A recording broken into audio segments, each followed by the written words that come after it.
Welcome to Always Moving Forward with Renee. Moving forward.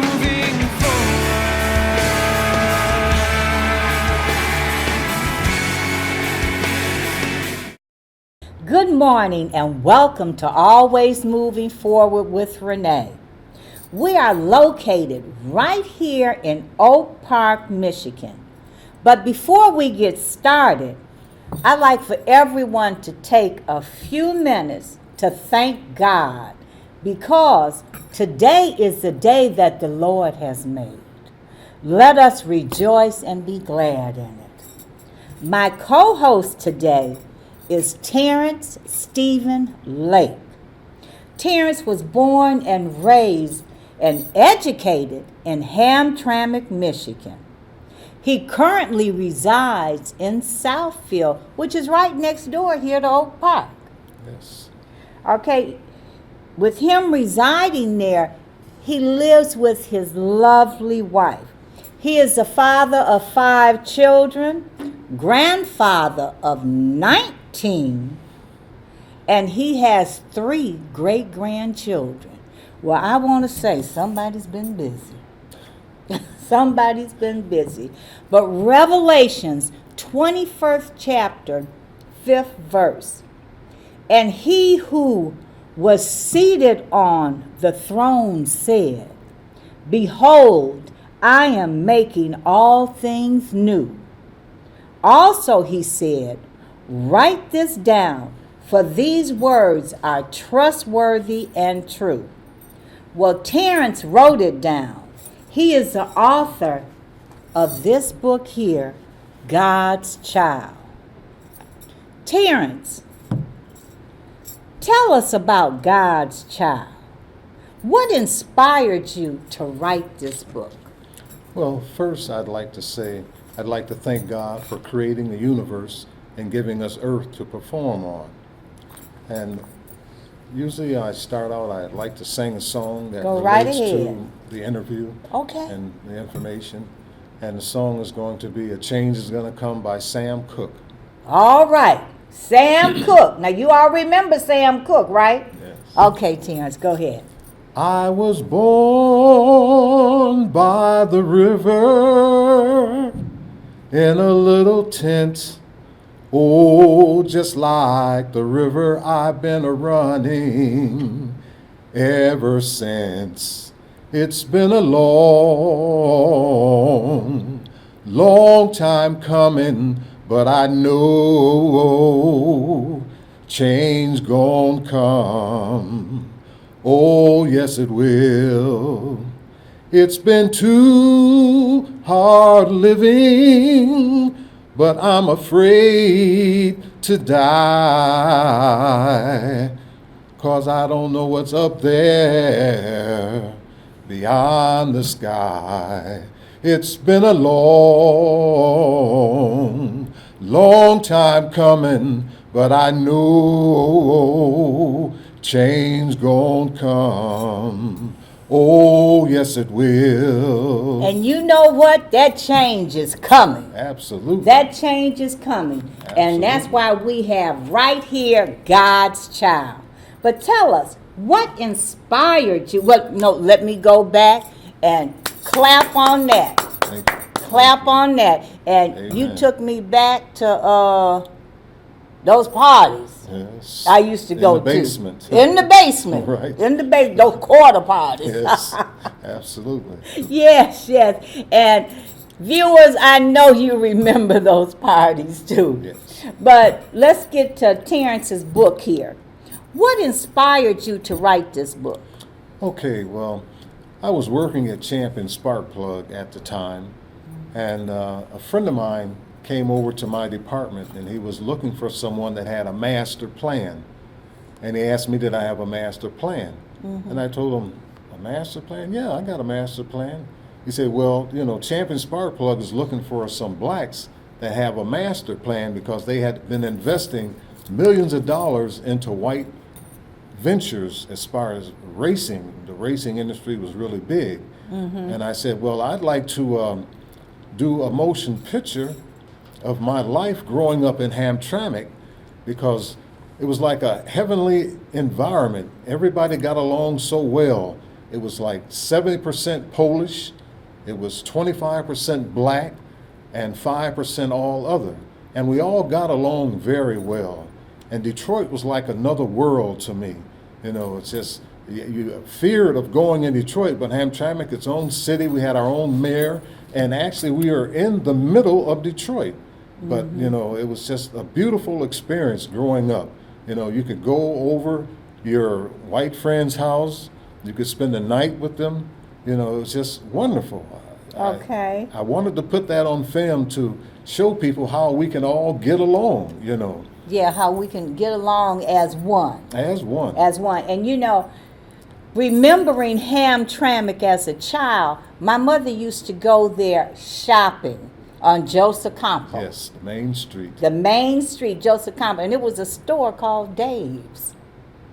I don't recall that. Okay, it was a woman's store. Okay. It was a woman's store called Dave's. So I remember that. And I remember, like you said, Hamtramck was predominantly Polish. Yes. Was Polish. And what percentage did you say I'd it say was? 70% at the time when I was coming up. 70%. Okay, but, okay, in writing your book, how did you come up with the title God's Child and this cover? Okay. Because this cover reminds me of, you know, the solar system That's there. what it is. Okay, tell us a little bit about that. Okay. Now, with the title of the book, I was trying to get a title that I could really capture people's attention, you know, make people want to get the book. And I was thinking, you know, no one knows me. They don't know my name. And I thought, you know, I'm nobody. And then I thought, wow. Then God spoke to me and said that you are somebody. You're God's child. And that title just came into my spirit. And I said, well, you know, I am God's child. We're all God's children. That's so right. I was writing a Amen. book about my life, talking about life, my experiences with all my brothers and sisters of color. That title just came in right on time. And with the cover of the book, before I gotten the book totally written, I was studying the universe. I was looking at different planets because at one time I thought the planets were in another solar system. In school, they didn't really teach us about, you know, the solar system with the 9 planets revolving around them. And when I looked at my first planet that I saw was Mars, and Mars is called the angry red planet, and it's called red angry planet because when you look at it with the naked eye, it's red in the sky. And then I discovered Jupiter, and I could see its movement, and I would follow it. And then I found Venus. And Venus is a very interesting planet because you see it in the evening when the sun sets and it looks so bright, it almost looks like an airplane at some times. And then in the morning when it's going around to the other side of the sun, you can get up in the morning and see Venus. You know, so I thought, wow, this is a lot of good information. Maybe there are people out there, which I know, because in school they didn't teach us that I could educate them on our solar system. Right. So that's how I came up with taking that cover, focusing it on planet Earth because that's where we're at. And then the other planets showing you that they're in our dimension, that they're here, part of our solar system. When you look at night and you see the stars in the sky, there are infinite amount of stars. In fact, there are over 4 trillion in our galaxy. And every star has a sun or actually planets revolving around them. Well, man, back in the time when I was writing the book, didn't believe that there were other planets outside of Earth because they had never seen another planet outside of Earth. But today they know that there are other planets revolving around all the stars. And that's something that, you know, when people look out there, they see it, it's amazing. And you've got trillions of galaxies. There's infinite amount of galaxies because we live in an infinite universe. So you cannot count the amount of stars that are out there. And we are in the center of the universe. And I'm in the center, you're in the center. but we must learn how to live in harmony with each other, because the planets are in harmony with each other, revolving around the sun, every one in its own, positioning. Okay, it's all coming back to like Hamtramck. We're living together as one. Exactly. So, audience, what I want to tell you now, well, viewers, what I want to say, please go and get your ink pen, pencil, something, some paper, so you can take some notes. Because we're not only being educated on this book here, but as you see, Terrence is giving us an education on our solar system. And it's some things that we need to know about. Exactly. We really need to know about it. But you know what, Terrence? Everybody, well, I'm not going to say everybody, but on Facebook, I get so many people talking about they're writing a book, and I run into so many people, I'm writing a book. It seems like everybody wants to write a book now. Yes. Wants to write a book. So for those of you out there that want to write a book, please take some notes, because Terrence is going to tell you, he's telling you how he got started. But he's going to tell you some things that you can do as well. But Terrence, you talked about in your book going to church. Yes. Now, you attended church. When did you start going? What age were you? Well, at the age of 8 years old, I started church, and it was a Presbyterian church. Now, our pastor was white, and he taught us about Jesus. At that time, I had never really heard of Jesus, okay? But when he spoke, I would like to sit up in the front to listen to him speak. And when he talked about God, in my mind, I was trying to picture God. And to me, I thought God was like beyond the clouds, but God could see everybody all at once. So God had to be huge. And an 8-year-old child trying to figure out God, okay, where's God at? Can I see God? And they always say that God could see everybody. So I'd say, wow, God really have to be big to see everybody. Like, wow. But then I learned later on that, God is spirit. Right. But our pastor, he had a lot to do with educating the people on religion, but he also had a personal connection with people, because he would bring students in from college, and they would teach us crafts, doing different sorts of crafts, keychains, making wallets. Then they would take us on summer trips where we would go out, and we would sing different songs, mostly religious songs, Yeah. And it was just a wonderful experience, because someone cared about us and tried to teach us religion in his own way, going through the Bible, and it was just a beautiful experience. I call that the good old days. The good old days. The good old days. But tell me, do you view writing as a kind of spiritual practice? Well, yes, because you're trying to get a message across to people. I mean, everybody has a story to tell, like you said earlier. Everybody wants to write a book.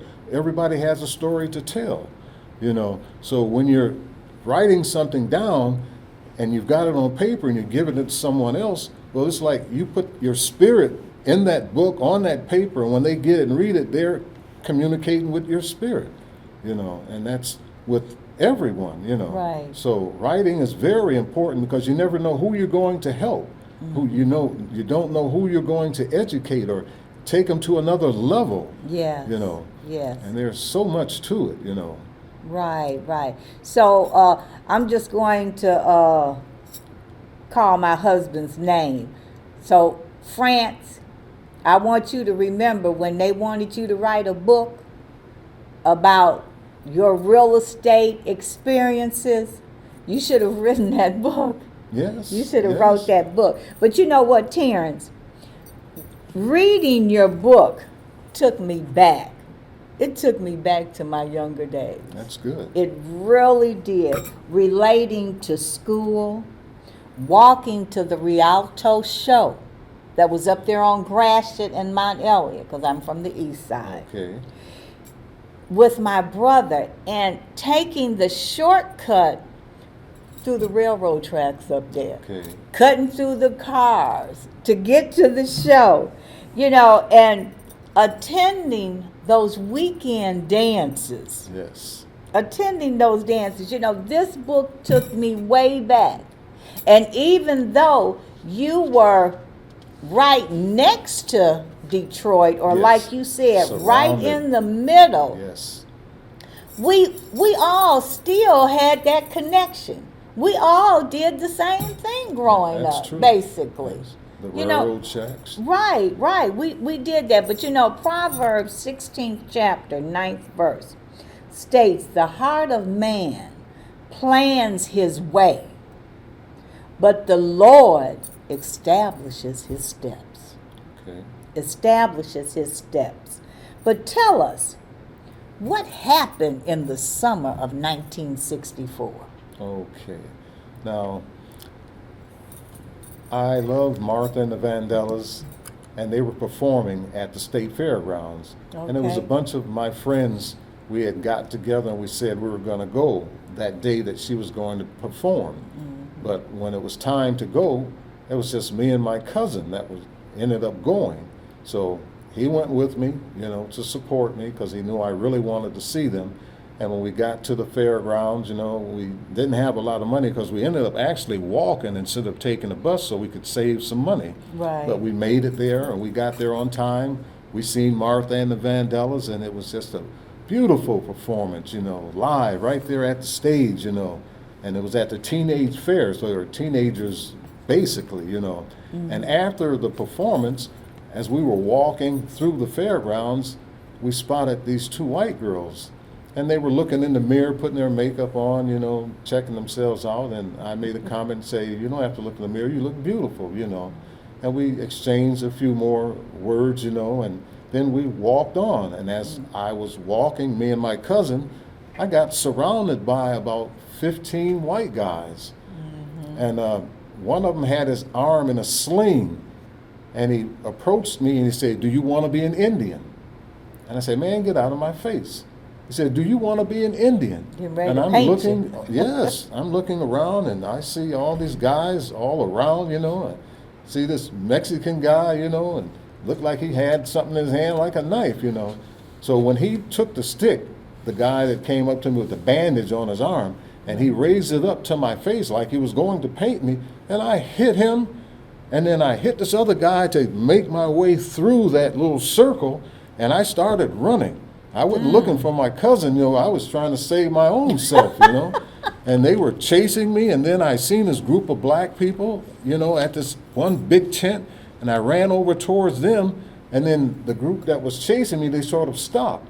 And then someone threw a bottle at us and hit one guy, and then the fight broke out, and everybody was just fighting. And then all of a sudden the police came, and the mounted police came, and they were just chasing people, and one rolled up on me, and he took his club, and he hit me in the top of the head. The stick broke.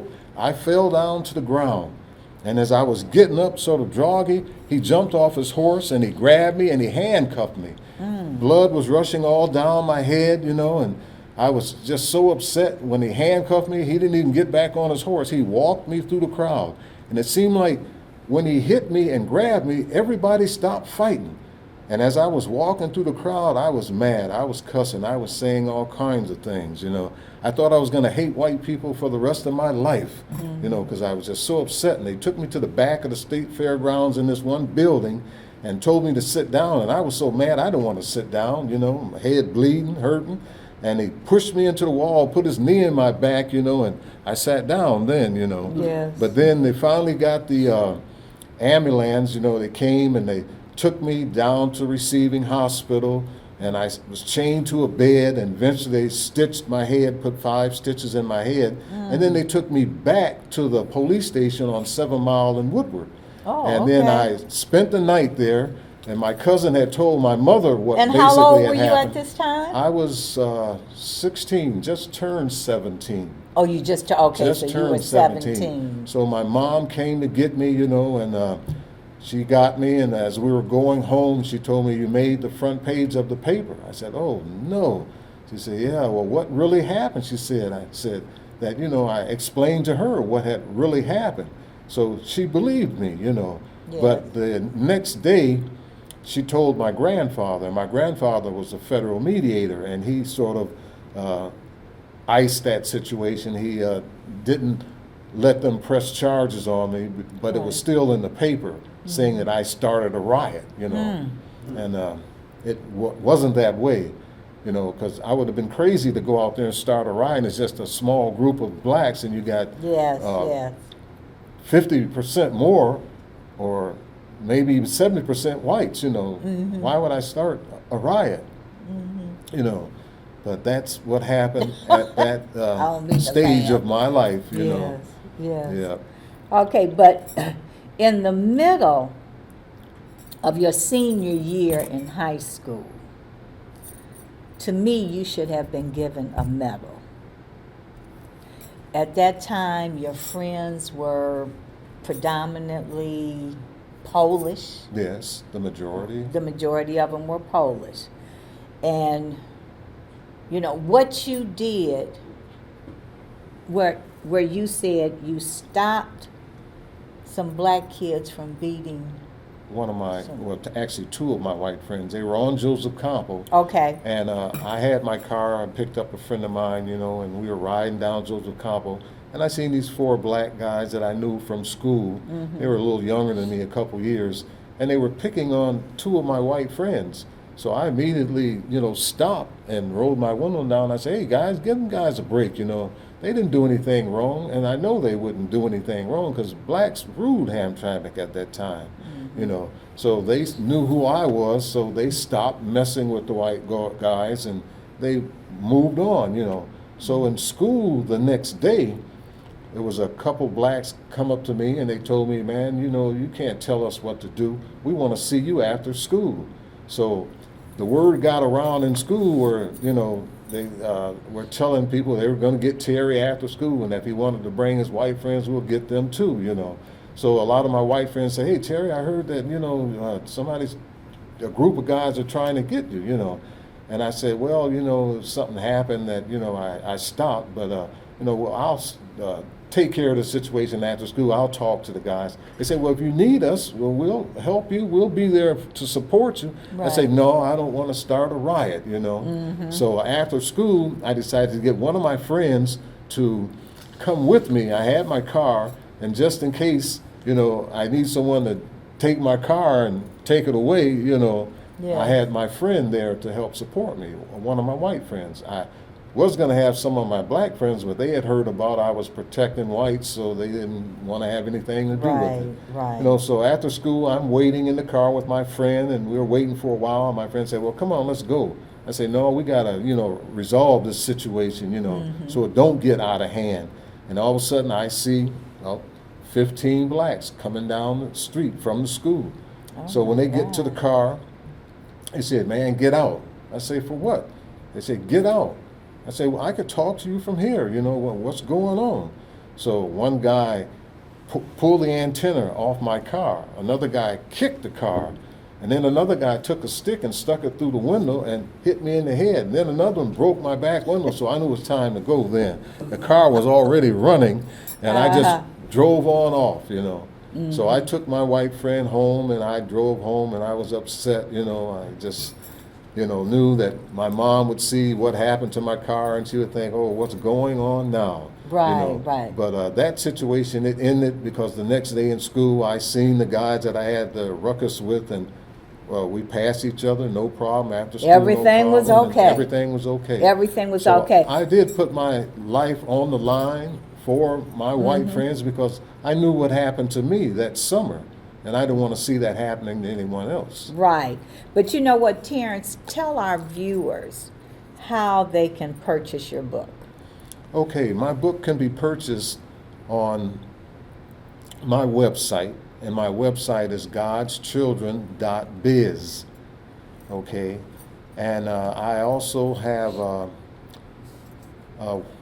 email, which is bubblelake@msn.com, and you could contact me personally through that email, But the website has the publishing company, which is Lulu, and Lulu Publishing Company carries the book, and you could purchase the book through them, and it's all on my website.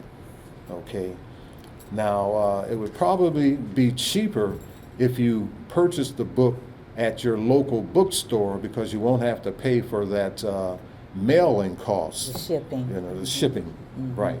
So that's what I would suggest, you know. And I also have some videos on my website that, you know, you can see about the book and some other things that I've done, you know. So, ladies and gentlemen, let me tell you, he told you how you can purchase this book, but if you forget, if you didn't write it down, you know you can always catch our show on bgntvgospel.com, or you can go on YouTube. We're here on Sunday, every Sunday, Comcast Channel 20 Detroit. So you can catch us there. You've got 3 ways to get in touch with us. But again, if you need prayer, you can call me at 313-657-5556. Or if you just want to talk, say hello, or let us know how you like the show. Or you can email me at gwealths111@gmail.com. So, you know, Terrence, we're almost out of time, but let me say, we're going to have him back. We're going to do a part 2. Is that okay? Absolutely. We're going to do a part 2. But like I always say, remember, God loves you, and so do we. And come back and catch us next Sunday for part 2, because Terrence is going to sing another song. So until next week, see you later.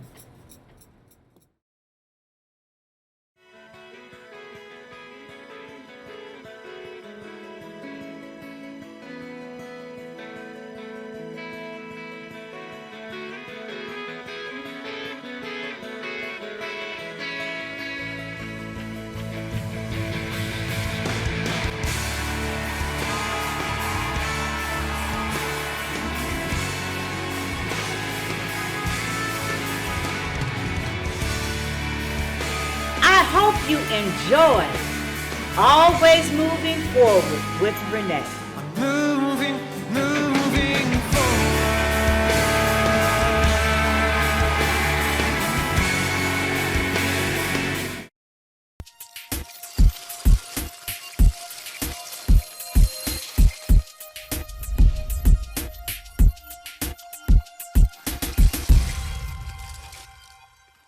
What's up, everybody? This is your girl, Vicki Winans, and you're watching Bell Global Network. Hi, I'm Clifton Davis, and you're watching Bell Global Network. Hi, everybody. I'm telling you, everything that happened to me that was good, God did it. I'm Evelyn Turrentine, AG, and you're watching the Bell Global Network. This is Pastor D. Alexander Bullock of Preachers of Detroit, and you're watching the Bell Global Network. This is Bishop Edgar Van of Second Ebenezer Church in Detroit, Michigan, and you're watching the Bell Global Network. Hi, I'm Bernadette Stanis. You know me best as Thelma from the TV show Good Times, and you are watching Bell Global Network.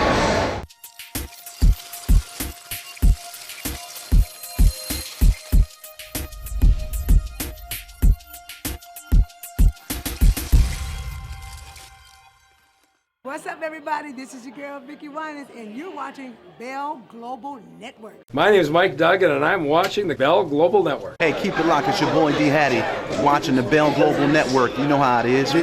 Hi, I'm Charlie Langton, and you're watching the Bell Global Network. Hi, this is Martha Reeves, and you're watching Bell Global Network.